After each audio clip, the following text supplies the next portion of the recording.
Welcome to Go Play Esports Podcast with Christopher Turner, Go Play founder and CEO, esports coach at the Southern University Lab, and gamer. Discussions on the emergence of esports at the K-12, collegiate, and professional level. Let's go! Let's go play!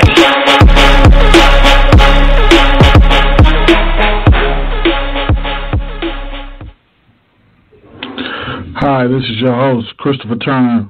One more time, this is Go Play Esports, where we cover everything from K through 12 to professional esports people. It just feels good to be back in the realm of things. I know for people that listen to the podcast on a day-to-day that, you might not know, but I have a work regimen that's like no other. And due to COVID, I'm able to constantly record, constantly put out content. So I've been on a bit of a break. You might have not noticed, but trust me, I tell my friends all the time, I strive to be the Tupac of podcasts, man. So I've taken maybe 2 weeks off, and it just feels good to be back in the swing of things. And like I said before, you might not have noticed, but yeah, I took a break. But we're back in it.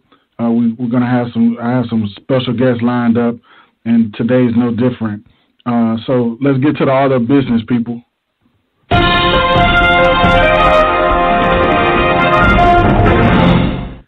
FaZe Clan, NRG, Pittsburgh Knights show interest in joining LCK. North American organizations FaZe Clan, NRG, Esports, and Pittsburgh Knights have shown interest in joining the new look LCK. They've each submitted letters of intent to apply for a long-term partnership with Riot Games and Korean League of Legends competition.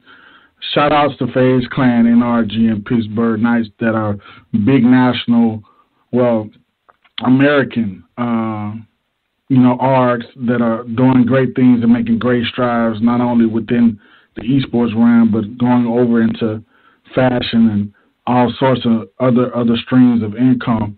And for them to kind of reach over across seas to make that move, man, to get more competitive. Shout outs to them. And you know what we do here at Go Play Esports. We drop bombs for that.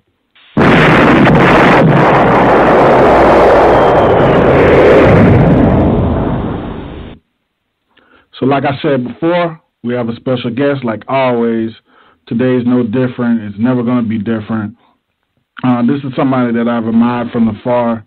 And I tell every podcast I mention, I got in this space because not only that I'm an avid gamer, but I started an esports program at the high school that I teach at. And everybody knows 2K, the 2K franchise, the NBA2K franchise is big for me. Culturally, it just makes sense for me. I see where the trajectory is going with the NBA2K League, and this person that we have on today is real valuable to that. He's been in that ecosystem of not only the league but streamers and building his own content. He hails from New York. I'm gonna let him go into detail about his background, but he's hosted tournaments. Like Kings of Kings. He's did Pro-Am. He's been on the Pro-Am scene for quite a long time. And when you talk about somebody that got it out the mud and created their own platform before even getting recognized by the league itself, this is that guy.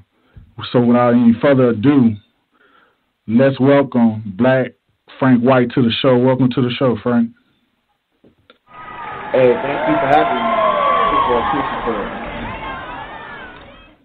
Not a problem at all of that. Thank you. Man, not a problem, man. That's the way we do it over here, man. And so let's briefly let's dig into the background, man. Let's cover the background of who you are, man, and how you became, in the spot that you are now. Let's do it. So if you don't mind, just go into a quick spiel as far as your overall background. In terms of just like gaming and I started out, like everybody, right? You're young, you're a kid, and I had a brother who was heavy into gaming. That love came from. I'm a old dude, I guess, or OG. I want to put it that way. But I had cousins that had like the Commodore 64. They had Jordan versus Bird, and I fell in love with just gaming off of that, watching them play.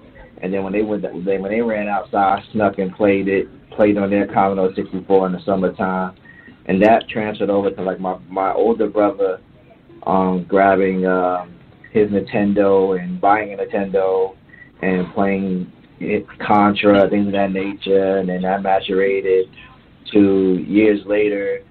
My mother and my older brother buying me my first console that I ever owned on my own, which was an Xbox 360, and then how I got into like YouTube and Twitch was interesting enough.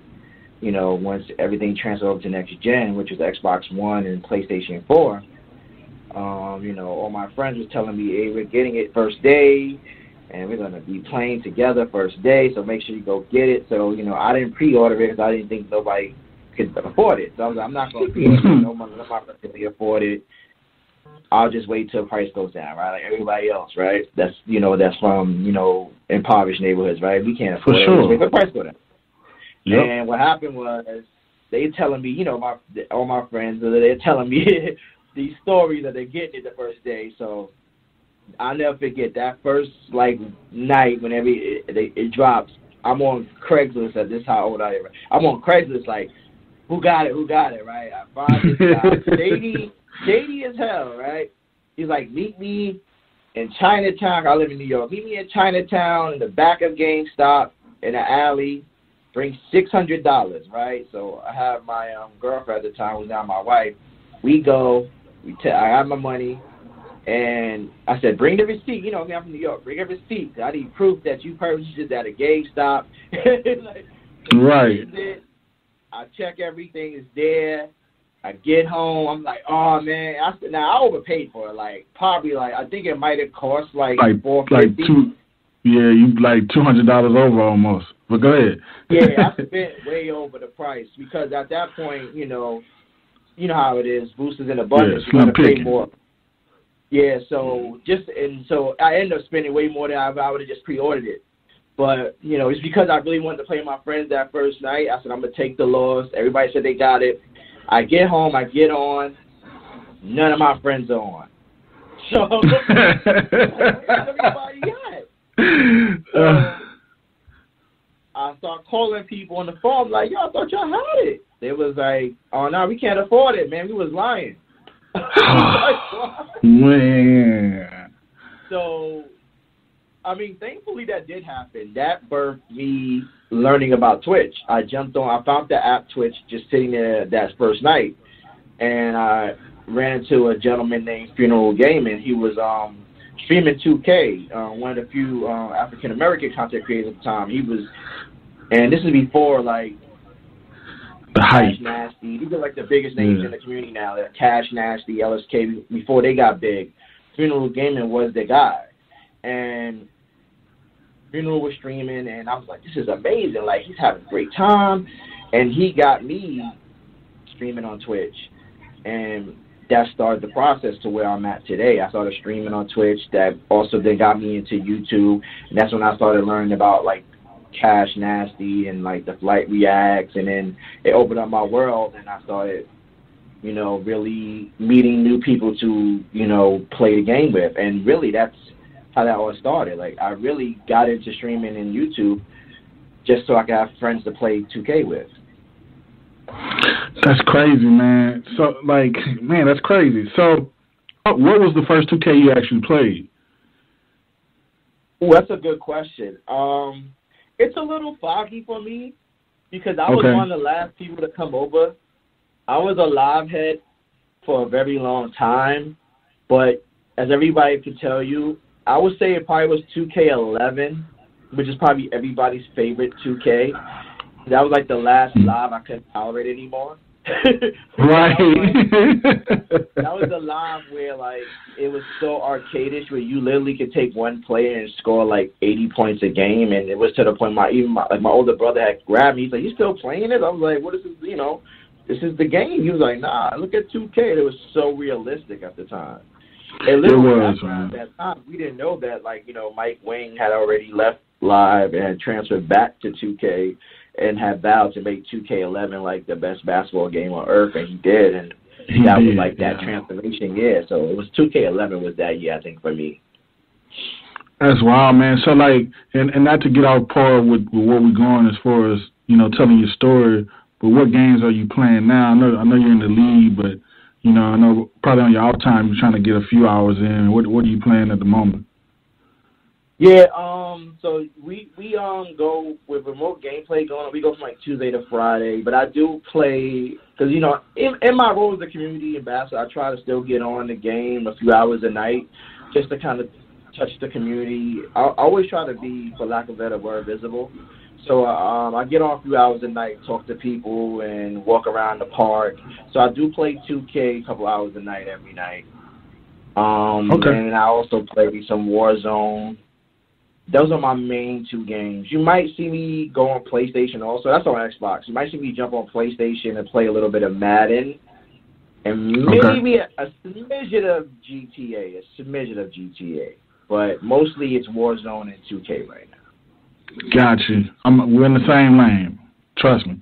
So let's kind of go backwards, man. So, at what point, you say you ran into the Twitch app, you got the streaming, you met all these cats like Cashnasty and others. And, like, at what point, like, for me, I'm realizing, hey, I'm actually a part of the space now, like, indirectly.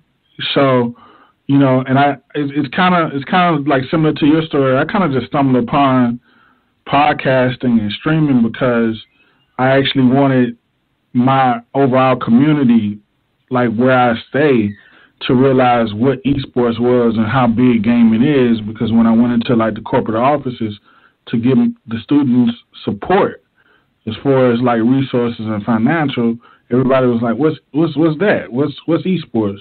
So at what point did you realize, hey man, I'm in a space that's probably on a trajectory to be great, like while like getting your streaming in order and all of that? Oh, like, what was that, like, it moment? I guess there's several moments. I think the first moment was probably PAX East. I couldn't remember the year, though. It was the first PAX East that I went to, and it was like, so I can't tell you the year. I apologize for that, but it's fine. It was the first PAX East that the 2K community decided to go to as a group. And PAX East, for people that don't know, it's called a Penny Arcade Conference. They hold them in different areas. The main one is in Seattle, but there's one in Boston. That's called PAX East. And the 2K community decided to come out. So it was like a lot of the big names. So it was like Cash, all the like top influencers. We all came out, right? And it was the first like big moment for the community. That was the first time a lot of people got to physically meet each other face to face. So we all went to go play basketball because obviously we played 2K, so we all have like a love of basketball, period. Even if you never played organized basketball, with some of your favorite content creators have never have done before, you still may have grew up, with a hoop in your backyard, things of that nature. So I never forget like my first like real moment as a gamer or a streamer or a content creator was that moment. It was we were at PAX East, and there's some kids watching us play. I don't think nothing of it at the time, and so we went to get water. Games are done now. Everybody's tired. We filmed all these videos, and they noticed who Cash was. Cash was on the ride. They knew who certain people were. Like Shake and Bake was there. Zach was there. Los Pols was there. These are all like big names now, right? So they're like, oh yeah, Zach, oh Cash. It was like, if somebody came to me, they was like, hey man, I feel like I know you. I was like, who me? I said, you don't know me. I'm nobody, right? He was like, no, man. You're like you're BLK Frank Wright, man. You host King of Kings. And I was like, and that blew me away. I was like, you know me? And he was like, yeah, you're the guy